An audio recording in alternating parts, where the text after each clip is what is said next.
Geneva കരാർ എത്രത്തോളം അല്ലെങ്കിൽ ജനീവ ചർച്ച എത്രത്തോളം വിജയിക്കുമെന്നതാണ് ലോകം ഉറ്റുനോക്കുന്നത്. കൃത്യമായി പറയുകയാണെങ്കിൽ ഒന്നാമത്തെ ചർച്ച ഒമാൻ്റെ ഏറ്റവും വലിയ ആതിഥേയത്വം കൊണ്ട് നടന്നതാണ്. പക്ഷേ രണ്ടാമത് അവരുടെ തന്നെയായിട്ടുള്ള മുൻകൈയെടുത്ത് പ്രവർത്തനത്തിൻ്റെ ഭാഗമായിട്ടാണ് ജനീവയിൽ വെച്ചിട്ട് ഒരു പുതിയ ചർച്ച കൂടി ആരംഭിക്കാൻ വേണ്ടി പോകുന്നത്. അതിൽ പ്രധാനപ്പെട്ട രണ്ട് കാര്യങ്ങളാണ് ഡിമാൻഡ്സ് ആയിട്ട് വെച്ചിട്ടുള്ളത്. ഒന്ന്, ഇറാൻ്റെ ഏറ്റവും വലിയ ആണവ ആയുധ ഭീഷണിയെ ഇല്ലാതാക്കുക. അതേപോലെ തന്നെ ഇൻ്റർ കോർഡിനൻ്റ് ബാലിസ്റ്റിക് മിസൈൽ ആ ഒരു സംവിധാനങ്ങൾ ഇനി ഉണ്ടാക്കുന്നതിനെ ഇല്ലാതെയാക്കുകയും ഉണ്ടാക്കി വെച്ചതിനെ നിർവീര്യം ചെയ്യുകയും ചെയ്യുക എന്നുള്ളതാണ് ഉദ്ദേശിക്കുന്നത്. രണ്ടിൽ ഒന്നാമത്തത് ഒരുപക്ഷെ ഇറാൻ അംഗീകരിക്കാനുള്ള പച്ചക്കൊടി ഏകദേശം ഉണ്ടാകും, അല്ലെങ്കിൽ പച്ചക്കൊടി കാണിക്കുമെന്നുള്ളതാണ് ലോകത്ത് ഏറ്റവും കൂടുതൽ അഭിപ്രായ പ്രകടനങ്ങൾ വന്ന ഭാഗത്ത് നിന്ന് നമുക്ക് മനസ്സിലാക്കാൻ പറ്റുന്നത്. പക്ഷേ സെക്കൻഡ് അഥവാ രണ്ടാമത്തെ ഇൻ്റർ കോർഡിനൻ്റ് ബാലിസ്റ്റിക് മിസൈൽ ഇതൊരിക്കലും ഇറാൻ അംഗീകരിക്കാൻ പോകുന്നില്ല എന്നതും കൂടി ഉള്ളതാണ്. അതിൽ നിന്ന് വ്യക്തമായി ഉരുത്തിരിഞ്ഞു വരുന്ന ഒരു ധാരണയുണ്ട്.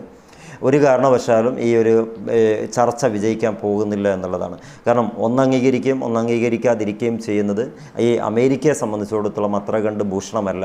അതുമാത്രമല്ല, ഇറാനെ സംബന്ധിച്ചിടത്തോളം ഈ ഒരു ഇൻ്റർ കോർഡിനൻ്റ് ബാലിസ്റ്റിക് മിസൈൽ ഇല്ലെങ്കിൽ അവർ പല്ലുപോയ സിംഹത്തെ പോലെ ആകുമെന്നുള്ളത് കൃത്യമായിട്ട് അറിയാം.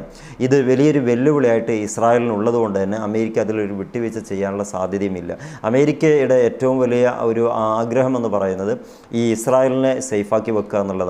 ഇസ്രായേൽ ഏറ്റവും കൂടുതൽ ഉന്നയിച്ച ഒരു പ്രധാനപ്പെട്ട വിഷയം തന്നെ ഇവരുടെ മിസൈലിന് ദൂരപരിധി കണക്കാക്കണമെന്നുള്ളതാണ്. 300 കിലോമീറ്റർ പരിധിയിലെ ഒരു മിസൈൽ അവരുണ്ടാക്കാൻ പാടുള്ളൂ എന്നുള്ളതാണ്. ഒരു വ്യാങ്യമായിട്ടുള്ള ഭാഷയിൽ പറയുകയാണെങ്കിൽ ഇവർ ഓരോ കാര്യങ്ങളും തീരുമാനിക്കുന്നതനുസരിച്ച് ചെയ്യാനാണോ ഇറാൻ നിൽക്കുന്നത്? ഒരിക്കലുമല്ല. അവരെന്താണോ ഉണ്ടാക്കുന്നത് അതുണ്ടായിക്കൊണ്ടേയിരിക്കും.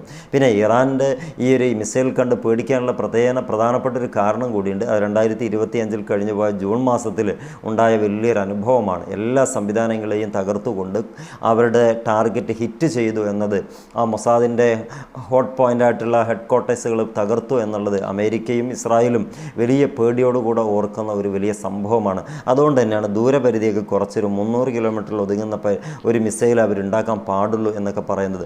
മൊത്തം ഇസ്രായേലും ഇറാനും അമേരിക്കയും പറയുന്നത് പോലെ ഇറാൻ നിൽക്കണമെന്ന് പറയുന്നുണ്ടെങ്കിൽ ഒരു രാജ്യവും അങ്ങനെ നിൽക്കില്ല. അതുകൊണ്ട് ഇറാനും നിൽക്കാൻ പോകുന്നില്ല.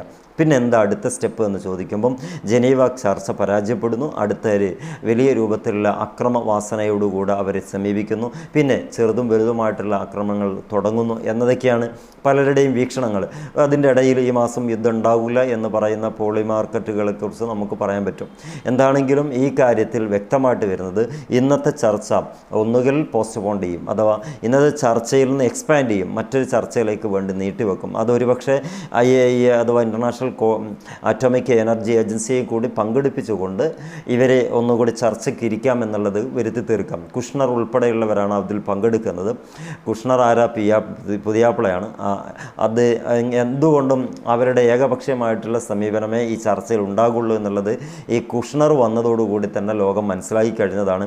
അതുകൊണ്ട് തന്നെ ഇത്രയും കാര്യമായ ഒരു ചർച്ചയൊന്നും ലോകം പ്രതീക്ഷിക്കുന്നില്ല. ചർച്ച ചെയ്തു പിന്നീട് വീണ്ടും ചർച്ച ചെയ്യാമെന്ന് പറഞ്ഞ് പിരിയും. അല്ലെങ്കിൽ നമ്മൾ ഒരിക്കലും ഇറാനുമായി ചർച്ചയ്ക്ക് മുന്നോട്ട് പോകാൻ കഴിയില്ല, അവർ പിടിവാശിയിലാണെന്ന് പറഞ്ഞ് അമേരിക്ക പുറത്തേക്ക് ഇറങ്ങിപ്പോരും.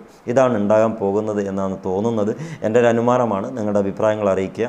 ഈ ചർച്ച വിജയിക്കുകയാണെങ്കിൽ ഒരു സമാധാനം നമ്മുടെ രാജ്യത്ത് ലോകത്ത് ഉണ്ടാകുമെന്നുള്ളതിൽ യാതൊരു തർക്കവുമില്ല. പുതിയ വിശേഷമായി കാണുന്നതുവരെ എല്ലാവർക്കും നന്ദി.